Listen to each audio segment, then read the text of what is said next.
सोमवारी ठाकरे गटाचा निर्धार मेळावा, आदित्य ठाकरे मतदार यादी घोळ करणार उघड. केंद्रीय गृहमंत्री अमित शहा सोमवारी मुंबई दौऱ्यावर 2 अत्याधुनिक जहाजांचं करणार लोकार्पण. पाय लटपटायला लागले म्हणून शिंदे दिल्लीला गेले, संजय राऊत यांची शिंदेंवर टीका. फरार आरोपी गोपाळ बदने पोलिसांना शरण, महिला डॉक्टरच्या आत्महत्येचं गूढ उकलण्याची शक्यता. सुरेश धसांनी घेतली महिला डॉक्टरच्या कुटुंबियांची भेट, एसआयटी स्थापन करून घटनेची चौकशी करावी, आमदार सुरेश धस यांची मागणी. फलटणमधील विविध विकास कामांचं आज लोकार्पण, मुख्यमंत्री देवेंद्र फडणवीसांच्या हस्ते होणार उद्घाटन. फलटण पीडितेची ओळख उघड करणं निर्लज्जपणाचं काम, चित्रा वाघ यांचा अंबादास दानवे यांच्यावर निशाणा.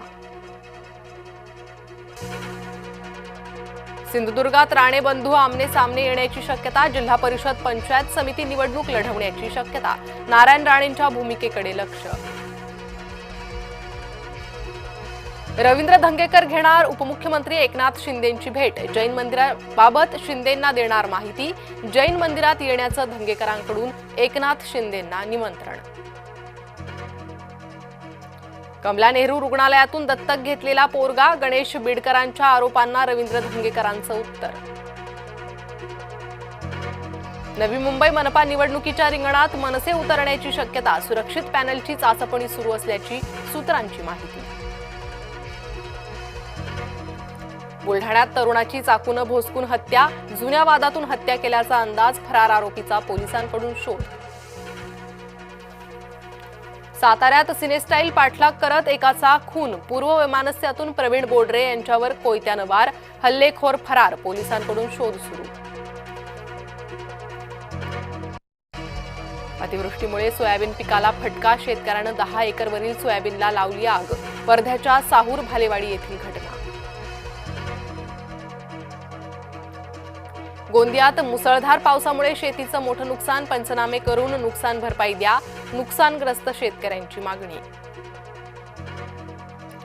चांदवडमधील कांदा उत्पादक शेतकरी हवालदिल, कांद्याच्या शेतात पाणी शिरल्यानं मोठं नुकसान.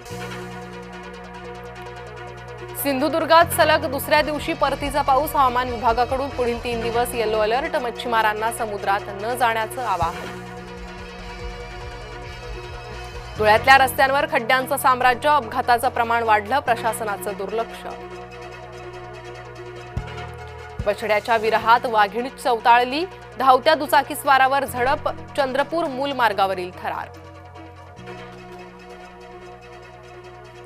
गेटवे ते मांडवा जलवाहतूक सेवा बंद, खराब हवामानामुळे मेरीटाईम बोर्डाचा निर्णय, मुंबईत परतणाऱ्या पर्यटकांची गैरसोय.